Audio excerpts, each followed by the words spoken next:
Man, I really think Atletico Ottawa and Valor FC this year are going to be fire. There's 6 top 4 clubs this year. Really? Someone good last season is not going to make the top 4. It's going to be ridiculous. It's going to be fun. Anyway, let's shoot this thing.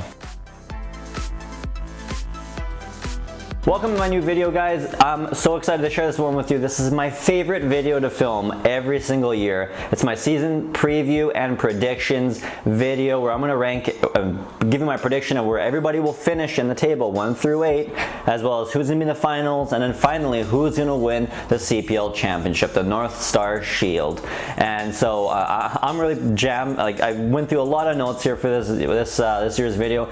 All 8 teams right now, on paper at least, coming into the season with little to no preseason, are looking really good. This is going to be the tightest year yet, and before I get into the predictions of where 1 through 8 will go, a few things I want to describe for you guys this season about how I kind of did my predictions.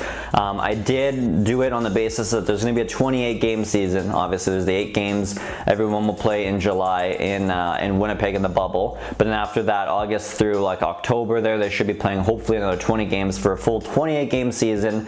After that, I'm just going to say the top 2 teams, just because I don't know if they'll have time for a playoff between 2nd and 3rd like originally discussed in 2020.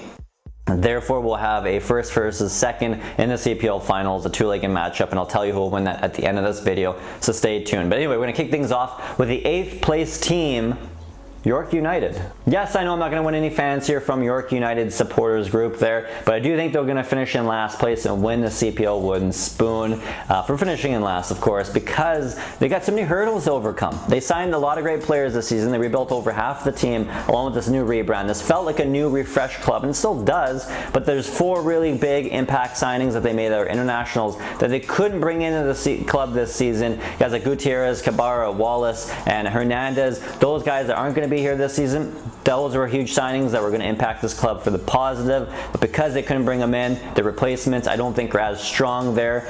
They do still have some good players here. They brought in guys like Zator, Nassau, Giantsopoulos, Verhoeven. I mean, they got some good talent here. Wilson's another good one. Ulbrich, the Julian Ulbrich signing there, the German there, I think will be really good for them up front. They got some good pieces, but a week and a half preseason, and then I think that's going to stumble into some good bad chemistry problems at the start of the season. I just feel like it's going to be a rough year for a young York United team. They're going to finish in last. Next up is FC Edmonton. I believe they'll finish in 7th place, and the reason being here is, yes, they did go through a bit of a rebuild this offseason. Over half the team is new this year. They have 11 returning players, which that number does also include Raul Tito, who was not in the squad last year due to visa issues. And to be honest with you, days before the season starts, as I'm recording this video, we don't even know for sure if Raul Tito will even be there for the start of the season, which I think will impact his impact, of course, with FC Edmonton this season, as well as FC Edmonton's scoring ability coming into the season, which I'll touch on in just a sec here. But they did add some really good talent here. Shamit Shomes coming back to Edmonton, a guy who's played the last couple of years with the Montreal Impact in MLS there. He's going to be a huge impact player, no pun intended, with FC Edmonton this season. I think he's going to be in the MVP candidates slots there. Also added Fraser Aird, Paris Guy, Kyle Porter, Mabusi from coming in from the French 2nd Division. A left back is going to be a really good option here for them. So I think this team's got some really good pieces. Of course, they added more than just that, but those are some of the impact names that are going to be impacting this team this season. FC Edmonton also got a new head coach, and Alan Kosh, a guy who's won USL Championship Coach of the Year back in 2018, and that's a league that's pretty on par with this CPL at the moment. So he's proven he can win at a level at the CPL. Plus, he's the only coach that has MLS experience, so that could really come in handy this year with FC Edmonton. This is going to be a much better team for sure. Another year older. You got Easton Ungaro, which can only mean good things since he is really young, still only I think 23 this season. He's going to be a baller. He's going to be the highest scorer for this team. But besides him, yes, they got a lot of great creators of offense like Aird and Shamit Shome and Kyle Porter even, but other than that, other than Easton Ungaro, who's going to be their main marksman, who else can you really rely on to be scoring, 5 plus 10 goals, 5, 10 plus goals, I should say, this season? I mean, other than Easton Ungaro, I'm not too sure who else is really going to be chipping in a lot of goals they can rely on, especially if Ungaro goes down. I'm still a bit worried about that attack. They got a really solid goalkeeping though. with Connor James, really great back four, and a solid midfield. I still think they're going to have to go through some learning spurts here this season and some growth issues. I think they're going to finish in 7th. Coming at number 6 here is Atletico Ottawa. I think this is a better team this year than last year. They had like a 2.5 month preseason, which is like the longest of any club there, so they should have chemistry. They have 9 players returning from last year's roster. 2 of those players, though, were not even on the team last year due to visa issues. We're looking at you, Tevin Shaw and Bernardinho. But other than that, though, they do have some really good players they did sign this season. Some new players, guys like Ryan Telfer, who we know can ball in this league. Brian Wright, who's going to be a good forward, their former first rounder in the MLS Super Draft a few years ago. Drew Becky, Dylan Powley, who I think is deserving of that starting goalkeeping position there in this league. So it's going to be great to see him in net there. Miguel Acosta, who's going to be a great right back for this team as well. I mean, there's so many great players. Jordan Webb is another really good winger forward that they brought in, who is a proven goal scorer at other leagues around the world. So, I mean, this is going to be a much better team. Mista's got a full big preseason and big offseason to build, and they now know the league and what the league's about coming into year 2. This team, literally from the net out, is looking really, really good. They got some depth at center back now with Becky, Kapar, and John there, which is really good 3 options at center back. I think that they have a good back four, but I don't think it's a great back four. I don't think it's among the best. I kind of feel like their back four might be a bit of the weak spot on this team, to be honest with you. Attack is really good, the midfield is really good, and I think goalkeeping is really good, though. This team will be a team that could push for top 4, but I think they'll just miss it in this very tight race by a point or 2, and I think they'll actually finish in 6th. Coming at number 5 is HFX Wanderers. Everyone's going to be mad about this, for sure, 100% all the Wanderers fans out there, but just hear me out on why I think they'll finish in 5th. I just felt like they never really added enough high-quality caliber talent to this team, like everybody else, either right behind them or even in front of them this offseason. The 2 biggest signings, in my opinion, Maury Donor and Lapere, were 2 players that are coming in to replace guys like Sissoko at center defensive mid, who left this offseason, who was top-notch last year, and Chris Nassau at right back, which is who Maury Donor is coming in to replace for the Wanderers there. They have a great back four. Yes, Eric Santos is coming in. He's kind of like a new signing for this team here. And they kept the core together. They still have the Golden Boot winner from last year, Akeem Garcia. They still got Joe Morelli there, who's one of the best number 10s in the league. They got some great wingers even, of course, and Corey Bent, Alex Marshall, and Alessandro Riggi. But I still just feel, other teams ahead of them, the next 4 teams I'm going to talk about especially, added a lot more high caliber talent than the Wanderers did. Yes, they did add other players besides the 2 I mentioned. A lot of young players. All the players actually added were young players coming from either NCAA or U Sports to add to their depth. But unless those guys are super great for 28 games this season and are able to replace starters who are going to go down injured, especially when you have a game every 4 days in the bubble in July that they're going to be playing in the first 8 games, I think they're going to have a bit of a rough start this season, and because of that, I think they're going to lose a lot of points that in the end of the day, even if they pick up and have a great last half of the season, they'll just miss out on that top 4. They're going to finish in 5th. Coming in number 4 here is Valor FC. This club is fantastic. They added pieces onto their core that was already strong enough last season. They almost made top 4 last year, but due to injuries and they just missed out on the last game last year on top 4 this year. I think keeping that core together was crucial. They did that, check mark on that. Adding major international talents and just talents overall, check, they did that this offseason. Guys like Raf Galhardo coming in from the Brazilian First Division, going to be a huge signing for this team. Center back Rodrigo Reyes coming in on loan from the Mexican First Division club, one of the best clubs down there. That's huge. That's going to help out there. Andrew Jean-Baptiste in his prime, coming back healthy, I think could be, if he can play the full 28 games or pretty close to it, I think could be one of the dark horse picks to be CPL Defender of the Year in 2021. And Matt Silva coming in as a starting goalkeeper there, deserves to be a starting goalkeeper in this league. Would have been a starting goalkeeper for York 9 2 years ago if he didn't get hurt at the start of the year. Nate Ingham jumped in there to take a spot there. But either way, he's going to be popping off this year for them. They got a solid back four with Arnold Bakoum at 2 coming in at left back. A guy who's played in League 1 in France there just a few years ago. He's going to be coming in time for the start of the season, as was believed. Plus they got Amir Soto, who wasn't there last year, an international center back as well, coming in. So this team's really good. They got really good players on this team front to back. I mean, this team improved. They added pieces. They kept the core together, and they didn't really replace players, but they just added more of it than I think Halifax, and that's why I got Valor FC finishing in 4th. Coming in at number 3 here is Pacific FC, one of the top 3 contenders here. I think we'll finish in 3rd. They'll come close, but we'll just miss out on the CPL finals in my opinion. This is a very good team though, very good team. If they can keep this core together another year, I think they could for sure win it next season. They got MVP candidate here, Marco Bustos, who's going to have another great year. He's only 25 right now. He's going to have another great year this year. Callum Irving in net, who I think is going to be the goalkeeper of the year this season. He's my pick at least.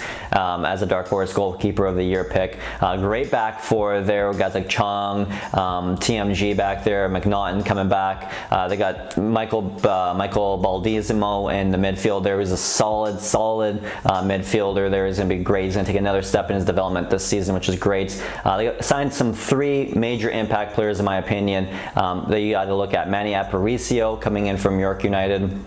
Huge pickup for them. Another 2 great pickups there were 2 internationals. Ollie Bassett coming in there. He's going to be great. Northern Ireland international player, fantastic winger for them. And Gianni Dos Santos as well, who's I believe from the Netherlands there. He's going to be a fantastic young piece for this team as well. Their attack is scary, okay? If I had to say that Pacific FC is like anything out there, I would say it's like a Ferrari, okay? It's like a fast, super cool car. It looks great. It's going to perform great.